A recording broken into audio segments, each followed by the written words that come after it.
This case presentation is required under the subject LAW083, Introduction to the Law of Contract, Torts and Criminal, submitted for the lecturer Siti Marina Amit on 26 March 2020. Assalamualaikum to Madam Marina. We are from Group 6. For today's presenter will be ATIQA AFIFIE binti AZMAN. The next presenter is Nezwan Helmy bin HAMZAH. Meanwhile, the third presenter is SHAZLEEN NATASHA binti Abdul Muiz. And for our last presenter is NURIN ADRIANA binti AFFANDY. We will be presenting a case of public prosecutor against Kumaran Kunciraman. I will start the presentation with the facts of the case. Kumaran Kunciraman was charged under Section 302 of the Penal Code for the murder of his daughter. The murder was committed in the presence of his wife and his son. Before the incident, the accused was taking alcohol at his house in Layang, Keluang Johor, when suddenly an argument took place between the accused, the wife, and the deceased. To avoid the accused, the wife and the deceased went outside the house and sat inside their family car parked in the garage in front of the house. The accused then told the son that he wanted to fill his motorcycle with petrol and asked him to fetch some petrol. The son has filled a small container with petrol, and the accused took the container of petrol and walked out of the house with lighter in his hand. The accused opened the rear left door of the car and tossed petrol in the car where the wife and the deceased were seated inside and struck the lighter. The accused was burned on his chest but brushed it with his hand and went inside the house. The car and the garage was caught in the fire. The lower body of the deceased was caught in the fire and the wife dragged the deceased out of the car. The deceased was admitted at the hospital but later passed away. The son initially lodged a police report stating that the accused was trying to burn ants below the car, but later, after the deceased passed away, he lodged a second report stating that the accused burned the deceased. The defense claimed that the accused was drugged and that he intended to burn red ants that infested the garage. Thank you, ATIQA. Now, I will present about the legal issues in the case. Firstly, the issue is whether the state of intoxication of the accused can be proven. The second is whether the elements of the offense of murder by the accused has been established. And the third one is whether the evidence of the accused doing the offense is sufficient to convict the accused if he elects to remain silent. After this, I will present the health judgment and also the rationale behind the judgment that has been prepared by SHAZLEEN.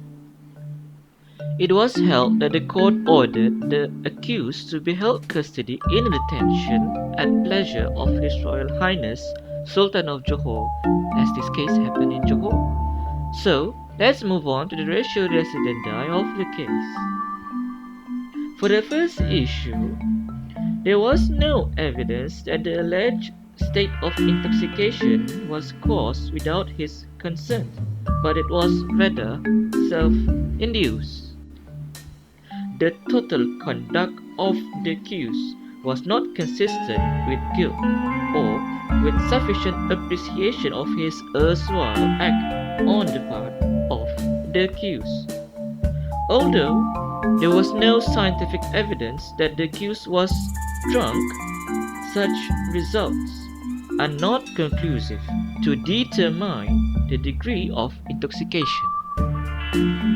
For the second and third legal issues, the deceased had succumbed to the injuries and resultant complications, all caused by the act of the accused. Given that the natural consequences of the act of accused could be that it could be inferred that the intention was to kill. It could also be inferred from the act itself that the accused must know that the injury inflicted would be likely to cause death, or that it would be sufficient in the ordinary course of nature to cause death, or that the act must in all probability cause death. So, the ingredients of the alleged offense had been established, and also the evidence was sufficient to convict should the accused elect to remain silent. So, what is the significance of this case to the Law 083 subject? Menstruation. This case gives us the chance to learn more about menstruation. Menstruation is the mental element of a person's intention to commit a crime, and it is a necessary element of many crimes other than actus reus, the other element. In this case, the accused tossed petrol in the car and struck the lighter.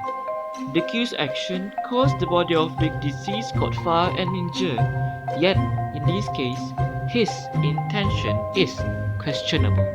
Intoxication. This case also gives us the chance to learn more about intoxication. It may be caused by the use of alcohol or drugs, and intoxication has been recognized as a defense in Section 85 of the Penal Code. In this case, the accused was drinking alcohol at home as usual during weekend. Finally, we have analyzed all elements in this case presentation, starting from the introduction and the fact of the case, legal issues, ratio decidendi, and also significance to Law 083. Now we move on to the questions and answers. So for the first question, is there any case that involves intoxication as defense mentioned in the manual book? And the answer is yes. It is the case of Public Prosecutor versus Muhammad Nur Riza Matahar, 2011. For the second question, how many cases are referred by judge in making the judgment? And the answer is 30 cases. It includes the case of Balachandran versus Public Prosecutor 2005, Dato Mokhtar Hashim and another versus Public Prosecutor 1983, and Hashim Isa versus Public Prosecutor 1950. And for the last question, in a nutshell, what are the statutes applied throughout the case? And the answer is 3 statutes: Penal Code, Criminal Procedure Code, and Evidence Act 1950. So that sums up our presentation, and I would like to say thank you for NURIN in preparing the slides for significance to Law 083, and also big thank you for all the members and also for all of you who have listened to this. Till next time.